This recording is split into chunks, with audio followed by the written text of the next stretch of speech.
Fala galera, tudo bom? Professora Ana Paula aqui.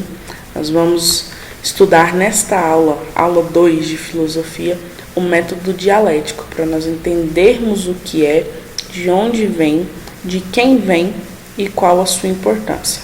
Bora lá? Bom, pessoal, o método dialético, ele parte lá das ideias de Platão, Sócrates e aquela galera lá da Grécia que acreditava que o movimento ele era absoluto, tá? A dialética ela considerava que toda separação ela é relativa, porque tudo está relacionado de uma forma ou de outra, tudo está em interação. Não tem como eu separar dois opostos, não tem como eu desvincular duas vidas que já foram vinculadas. Sempre vai existir uma relação entre isso daí, ok? O método dialético, pessoal, ele explica o movimento da luta o movimento pela luta dos contrários. O que seria esse movimento pela luta dos contrários?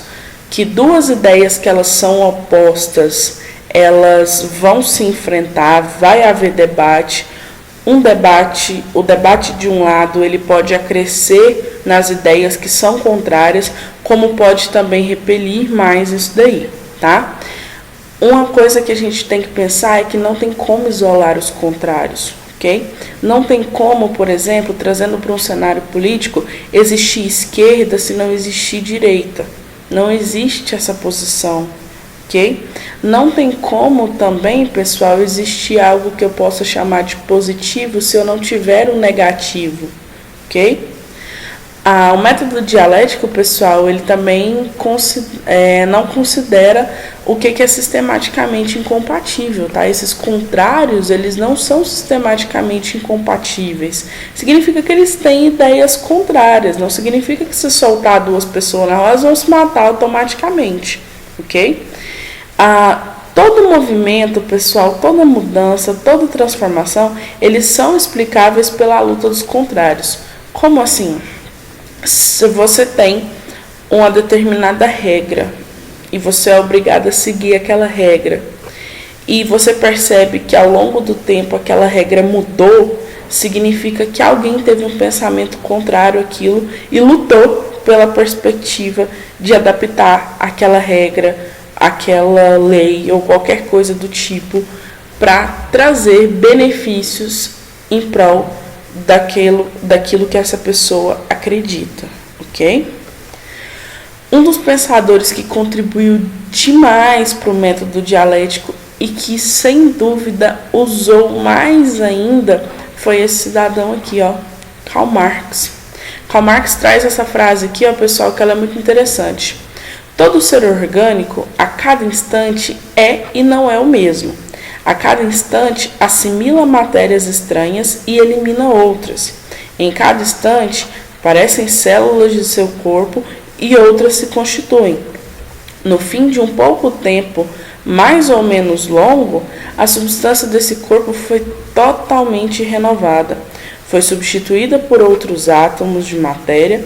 Assim, todo ser organizado é constantemente o mesmo e também outro. Parece complexo, pessoal, mas na verdade isso aqui é bem simples.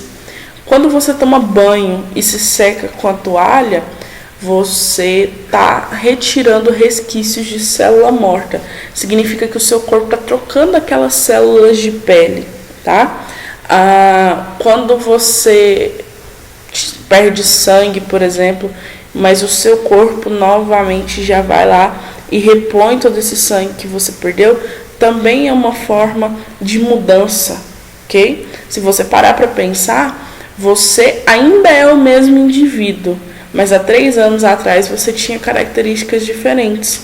Você talvez era mais baixo, você tinha os pés menores, você talvez está mais alto, você talvez está com a tonalidade de pele diferente. Os seus pensamentos não são os mesmos. Por mais que a sua essência seja a mesma, você não é mais aquele mesmo indivíduo. Ou seja, você está em constante mudança. E com a sociedade, ou com tudo que se organiza, é a mesma coisa. O planeta Terra, ele é o mesmo planeta Terra desde a sua existência, mas passando por mudanças constantes, principalmente pela chegada do homem na Terra, ok? E aí essas mudanças constantes sim tornou o planeta aquilo que é hoje. Tudo que é organizado sistematicamente, ele passa por mudanças constantes, mas sem deixar de ser aquilo originalmente, ok? O termo dialético, pessoal, a origem dele é diretamente do grego dessa palavrinha aqui, ó, dialegen, ok? Que significa discutir. E isso aqui a gente consegue expressar a luta de ideias contrárias, tá? A perspectiva de discutir, pessoal, ela está sempre ligada com duas ideias, tá? E essas duas ideias, elas não são totalmente compatíveis, elas são contrárias, que seja em apenas alguns pontos, tá? E aí a gente precisa dessa discussão, a gente precisa dessa imersão de ideias, desse bater de frente, de apresentar argumentos, de apresentar fatos, tá? E isso constitui uma discussão que vai das ideias contrárias, ok? As características da dialética, pessoal, são 4, tá? A primeira é que tudo se relaciona, a segunda é que tudo se transforma, a terceira é que a mudança ela é qualitativa e a quarta é que existe a luta dos contrários. Vamos ver cada uma delas? Primeiro, tudo se relaciona. Pessoal, a lei da ação recíproca e da conexão universal é a ideia de um todo unido, tá?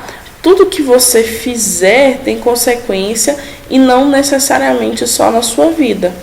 O dia que você acorda e fala assim, não tô afim de beber um café hoje. Tá, você não tá afim de beber um café, você diminuiu a quantidade de café, por exemplo, que você vai comprar no próximo mês. E isso já afeta, por exemplo, as pessoas que vendem café, as pessoas que plantam café. Então, todas as mínimas ações que você tem na sua vida, elas afetam vidas externas àquilo que você imagina, ok? Os objetos e os fenômenos, pessoal, eles são organicamente ligados e dependentes um do outro, tá? Não tem como, por exemplo, eu compreender um fenômeno na natureza se eu encarar ele isoladamente. Por exemplo, vou falar para você que amanhã vai chover. Mas como que eu posso te afirmar que amanhã vai chover? Por quê? Porque eu tenho estudado todas as perspectivas climáticas e eu estou te falando de acordo com todos os dados que a natureza está me fornecendo que amanhã vai chover. Mas tem como eu encarar, só olhar para o céu assim, sem nenhum conhecimento acerca da natureza e falar que amanhã vai chover? Posso acertar? Posso. Mas a chance é bem menor de quando eu compreendo um fenômeno, ok? A perspectiva de que tudo se transforma, pessoal. Esse tudo se transforma, ele também foi utilizado por um pensador, tá? Um pensador da ciência que hoje nós conhecemos como química, que foi Lavoisier. Lavoisier, ele fala que na natureza nada se cria e nada se perde, tudo se transforma. Ok? E isso foi muito importante para a gente compreender, por exemplo, como que funciona uma reação química. Ok? A lei da transformação universal do desenvolvimento incessante, ela fala justamente isso, que você está em constante transformação. Você não está se perdendo, mas você está em constante transformação. Você não deixou de ser um indivíduo original, você só se transformou num indivíduo modificado daquilo que você era. A natureza, pessoal, como um estado de movimentos e mudanças perpétuas, por exemplo, novamente, o planeta Terra, que quando surgiu o planeta Terra, ele era uma bola de gás e fogo apenas, e hoje nós temos um planeta completamente habitável para a espécie humana, ok? Essa ideia do tudo se transforma, ela se aplica muito nessa perspectiva de qualquer coisa nasce, se desenvolve e desagrega e desaparece. Como assim nasce e se desenvolve? A gente parar para pensar, pessoal, pouco mais de 10 anos atrás surge o primeiro telefone móvel. O que ele fazia? Ele ligava com muita dificuldade, necessitando de uma antena. E hoje em dia, pouco mais de 10 anos depois, você tem um smartphone na sua mão que te permite fazer coisas que naquela época eram impensáveis. Você tem na sua mão, você consegue ver vídeos, você consegue ver imagens, se conecta com pessoas do mundo inteiro, faz ligações de vídeo ao vivo. É uma coisa surreal. Então, o telefone móvel, ele nasceu e ele se desenvolveu até chegar nesse smartphone que a gente tem hoje. E aí, pessoal, como aquele telefone móvel ele perdeu valor, ele foi perdendo espaço devido ao desenvolvimento de outros, ele acabou desagregando e desaparecendo, ok? Ele deixou de ser produzido porque tinha novas coisas melhores para serem apresentadas, tá? Pessoal, e aí a gente chega num dos termos um pouco mais complexos da gente trabalhar. A mudança qualitativa, por exemplo, ela é a perspectiva de que você não pode medir a mudança que está acontecendo. Você sabe que aquilo está acontecendo, mas não tem como você mensurar o quanto aquilo está acontecendo. Se eu falo para você que a água está sendo levada ao fogo para aquecer, o fato de ela aquecer, se eu falar somente que ela aqueceu, é uma mudança qualitativa. Agora, se eu te falo que eu levei a água ao fogo durante tantos minutos para ela crescer de 10 graus Celsius até 50 graus Celsius, já é uma mudança quantitativa, ok? Os marxistas, eles denominam a mudança quantitativa o mero aumento ou diminuição de quantidade. Ou seja, qualquer coisa que muda de quantidade, que você consegue mensurar a quantidade, a gente vai chamar de mudança quantitativa. E denominam a mudança qualitativa a passagem de uma qualidade para outra, a passagem de um estado para o outro, como a passagem do estado líquido para o gasoso. O que é uma mudança qualitativa no nosso dia a dia? Aquele dia que você acorda naquele mau humor, que você não aguenta ver um gato legal na sua frente, sei lá, você é fã de cachorro, seu cachorro vai, te lambe, já fica bravo, você tá naquele mau humor que você não quer ver ninguém na sua frente. Aí depois você levanta, toma um banho, come um café da manhã legal e tal. Aí você já fica com o humor mais feliz. Aí você recebe uma mensagem em massa falando que você ganhou na loteria. Aí você já muda de humor. Não tem como eu falar o quão mal-humorado você estava e o quão bem-humorado você está. Então eu vou chamar isso de mudança qualitativa, ok? Pessoal, a luta dos contrários. A luta dos contrários, pessoal, a gente começa a explicar, inclusive nos fenômenos da natureza, que eles dependem de contradições internas. Por exemplo, todo lado negativo precisa de um lado positivo. Como assim, professora? Se você tem um ímã, e vocês vão estudar, se já não tiverem, em física, vocês vão estudar eletromagnetismo, que todo ímã, pessoal, ele tem um lado positivo e tem um lado negativo. Em química, quando vocês estudaram a estrutura atômica, vocês perceberam que o átomo ele é composto de um núcleo de partículas positivas e ele é rodeado de elétrons, que são partículas negativas, tá? Que mais que a gente pode falar? Você é um ser humano que tem qualidades e defeitos, então você tem o seu lado positivo e o seu lado negativo, ok? Então a luta dos contrários ela é justamente isso, ok? A luta também, pessoal, dos contrários, ela se refere às perspectivas de gerações, como o velho e o novo. A nova geração chega com ideias que para ela é inovadora, que são ideias assim que vão revolucionar o mundo, mas a gente não pode esquecer que a geração que já passou, ela também tem conhecimento de vivência e de mundo, e às vezes essas ideias entram em choque. mas são necessárias porque essa luta dos contrários aqui, pessoal, ela é o motor da mudança. Se todo mundo for conivente, todo mundo pensar igual e tiver a mesma ideia, o mundo não vai mudar nunca. A sua escola não vai mudar nunca. A sua cidade não vai mudar nunca. O seu país não vai mudar nunca, porque todo mundo pensa igual. Quando alguém pensa diferente, é ali que se destaca. É ali que vai buscar perspectivas novas. E é ali que vai acontecer a mudança. Ok? Pessoal, isso daqui é uma frase importantíssima pra gente. Ninguém é uma ilha, tá?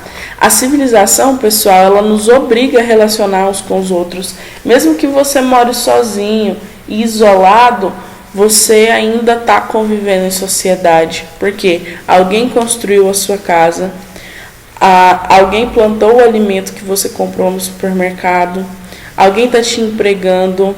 Quando você está indo para o trabalho, ou em um transporte coletivo, ou você está indo no seu carro, na sua moto, você está convivendo em trânsito. A sua energia elétrica que chega na sua casa, ela passa pela mão de várias pessoas, tá? A sua internet, ela também passa pela mão de várias pessoas. Então, são todos movimentos interligados. Por mais que você viva sozinho, você ainda está vivendo em sociedade, tá? Por isso, pessoal, a lei de sociedade prescreve que cada indivíduo deve complementar o seu próximo. Ao forte cabe o amparo ao fraco, ao inteligente a instrução do ignorante, ao rico auxílio do pobre. Todos viemos a este mundo para desempenhar uma missão, grande ou pequena, mas que pesa na soma geral. O desprezo que os grandes sentem para com os pequenos é muito mais um reflexo do orgulho e da ignorância, pois eles estão sempre utilizando para os serviços grosseiros, no sentido de manter a ordem da vida social, ok? E para a gente concluir essa aula, eu quero deixar uma mensagem, um recado para vocês. Eu quero que vocês estejam sempre abertos ao debate, independente de qual tipo for. Debatam, ouçam as ideias contrárias, absorva tudo aquilo que você perceber que é bom para o seu crescimento. Absorva e também transmita tudo aquilo que você acha que é bom. Não guarde aquilo que é bom, aquilo que te traz crescimento, aquilo que é uma ideia inovadora só para você. Compartilhe isso. Faça trocas. Troque com as pessoas ao seu redor. Troque com pessoas do mundo inteiro. Ok? Seja sempre aberto a ideias novas que você consegue um crescimento muito maior. Show de bola? Pessoal, essa foi a nossa segunda aula do terceiro bimestre, tá? Vocês já podem fazer os exercícios do 5 ao 8 da apostila, se eu não me engano. Mas eu vou abrir a pasta lá no Google Classroom, beleza? Qualquer dúvida, estou aqui. Fiquem com Deus. Beijinho no coração. Tchau, tchau.